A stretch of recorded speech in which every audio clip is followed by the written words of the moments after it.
Maka di sini ada gambaran pada kita yang pertama, kalau antum sedang dibimbing oleh Allah menuju kedudukan yang tinggi, maka sadarlah teman-teman, saat yang bersamaan antum tidak akan sunyi dari rintangan-rintangan sekitaran. Catat itu baik-baik.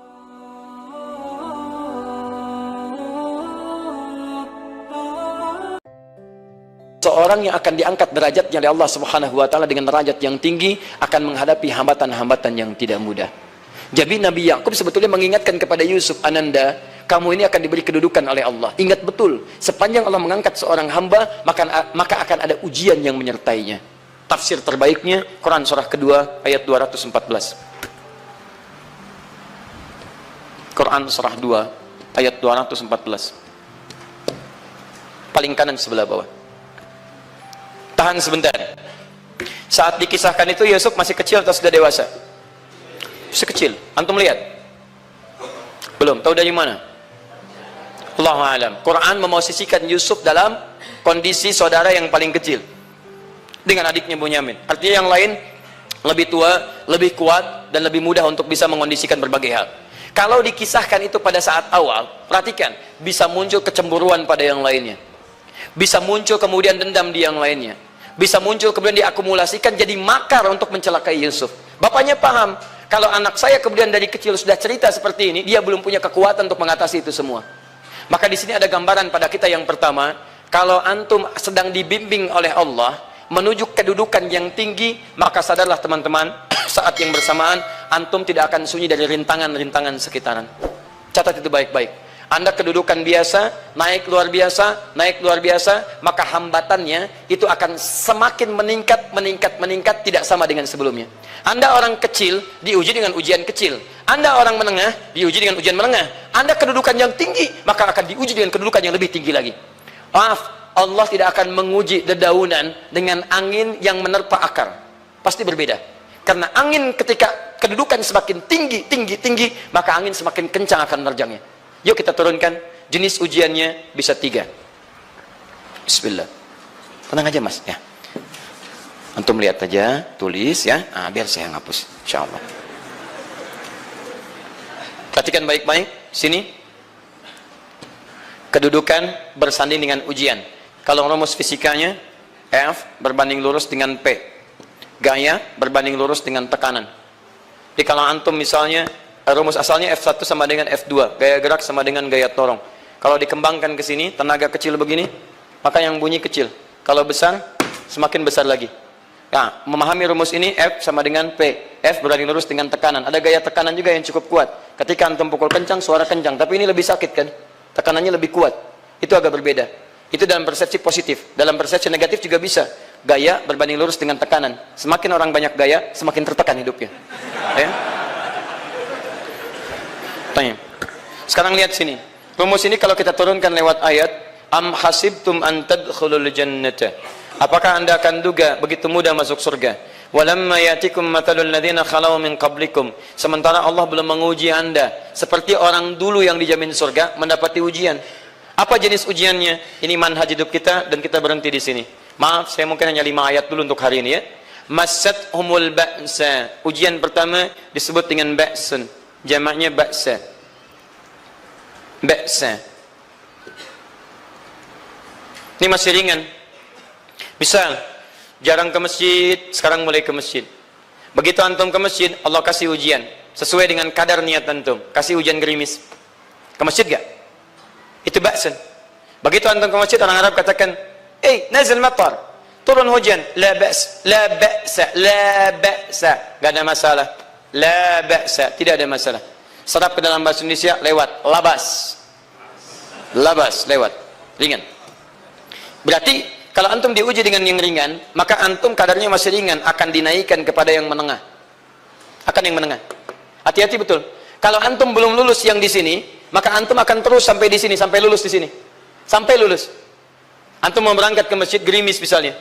Tiba-tiba nggak jadi di rumah. Istri antum mengatakan, "Pak, kok nggak ke masjid?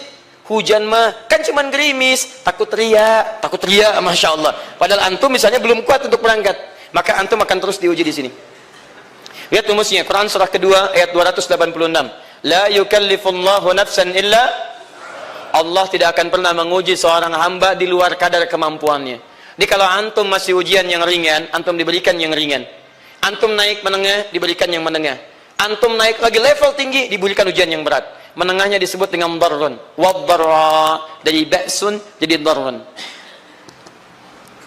Jama'nya darra. Sudah menyakiti fisik. Kena fisik. Sudah melukai. Hujannya makin deras. Ya. Kalau dalam kehidupan, yang ini mungkin celaan biasa. Duh, sudah berubah ya. Masya Allah. Sekarang jilbabnya sudah panjang. Masya Allah. Duh, semakin panjang ya. Yang ingin Batman ya. Masya Allah. Udah banyak. Begitu sudah mulai pakai cadar, ninja. Oh, Masya Allah. Darra, sudah nggak enak ke fisik. Darrun. Darrun. Lihat rumusnya ya. Lihat rumusnya baik-baik. Ini lebih menenangkan pada jiwa. Ketika Anda dalam level-level seperti ini artinya Allah sedang menaikkan iman Anda dalam level yang lebih tinggi lagi. Jadi ketika ada celaan menghunjam dalam lisan seseorang, sudah mulai menyakiti, itu sebetulnya pengakuan dari Allah lewat lisan orang itu, bahwa Anda sedang diangkat keimanan pada tingkat yang lebih tinggi. Ada yang mengatakan, kamu kenapa sih pakai jilbab begitu? Yang biasa aja kali.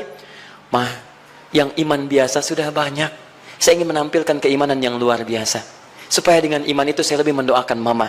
Saya menampakkan amalan-amalan, mudah-mudahan pahalanya bisa buat mama. Masuk dengan bahasa yang baik. Masya Allah. Jadi kalau antum bisa melawan hal-hal demikian dengan bahasa yang indah, itu nyaman kepada jiwa. Kadang-kadang ada kalimat-kalimat yang tidak perlu pakai dalil, teman-teman sekalian. Kembalikan ke sini. Terakhir, wazulzilu zilzal. Zulzilu zilzal. Gempa. Goyang. Dia ada ujian yang bisa menggoyangkan diri kita. Membuat gempa hati kita. Antum sudah nggak kuat, kadang-kadang jalan sempoyongan, cuman hati kita kayak kena goncangan, diserang sini, nggak bisa tidur, nggak bisa makan, tawarin ini susah, itu susah. Wazulzilu. Bahkan hatta yaqula Rasul walladzina amanu ma'ahu mata nasrullah. Sampai-sampai Rasul SAW, bahkan orang-orang beriman, bahkan yang setelahnya bisa mengatakan, kapan ini berakhir? Akan tiba masa Anda mengalami satu situasi sampai Anda mengatakan, kapan berakhirnya yang seperti ini? Serang, serang, serang. Perhatikan, jika Anda berada pada level ini, saya ucapkan selamat kepada Anda. Karena Anda akan diangkat pada kedudukan yang tertinggi di antara sekian ujian yang ada. Zuzan. Artinya Allah akan naikkan Anda pada derajat yang tinggi. Karena hukum ujian tadi, la yukallifullahu nafsan illa wus'aha. Allah nggak akan menguji seorang hamba di luar batas kemampuannya. Jadi kalau Anda sudah dipandang oleh Allah siap menerima yang ini, maka Anda akan diberikan zilzal. Kalau Anda nggak mampu, Anda hanya akan diberikan darra atau ba'sun. Dimohon maaf, kalau di antara jamaah yang hadir saat ini, Anda merasa sedang punya masalah yang berat, membuat hati Anda goyah, saya ucapkan pada Anda, dari sekian hamba Allah yang ada di muka bumi, cuman Anda yang diberikan itu. Artinya Allah akan mengangkat derajat Anda. Ayo bahagia. Dan yakinlah, bukan orang lain yang dititipkan, Anda yang diberikan. Allah percaya pada Anda, kenapa Anda tidak yakin? Bukan orang lain. Jadi mustahil Allah memberikan ujian berat kalau Anda nggak sanggup. Karena cuma Anda yang sanggup, Anda yang dikasih. Makanya jangan mengeluh. Jangan katakan, ya Allah, kenapa saya, ya Allah? Why me? Kata Allah, why not? Kamu yang bisa. Yang lain tidak. Dan tanpa harus Anda menuliskan status. Memang cuma saya yang sanggup. Oh, Masya Allah. Gak usah. Sadari. Kalau bukan sayang, Allah itu punya sifat adil. Nggak mungkin menukar sesuatu di luar kadarnya. Antum tahu cicak? Halo? Jangan katakan wallahu alam, cicak. Cicak, baik. Bagaimana aktivitasnya? Merayap. Di mana? Dinding. Apa makanannya? Nyamuk. Nyamuk bagaimana aktivitasnya? Terbang. Pertanyaan saya, di mana keadilan Allah menjadikan makhluk yang merayap makanannya terbang? Kalau nyamuk masuk kategori pertama tadi, pintar dan tahu dirinya pintar, jadi mainan cicak. Cicak, ayo tangkap. Cicaknya cuma merayap, dianya terbang. Beruntungnya nggak ada nyamuk yang jenius. Tapi yang paling hebat, perhatikan bagaimana lisan orang tua kita menanamkan kalimat-kalimat untuk menanamkan tauhidullah subhanahu wa ta'ala. Cicak diam merayap. Perhatikan, yang Allah tuntut pada cicak, merayap kamu. Walaupun cuma diam-diam. Lihat baik-baik, diam merayap. Datang seekor, Masya Allah, ketika dia merayap, nyamuk datang. Lihat, bukan cicak mendatangi nyamuk, tapi nyamuk mendatangi cicak. Kalau cicak tidak merayap, mustahil nyamuknya datang. Allah hanya tunjukkan, kamu merayap ya, nyamuk datang. Sekalipun dia merayap cuman diam-diam, nyamuknya datang.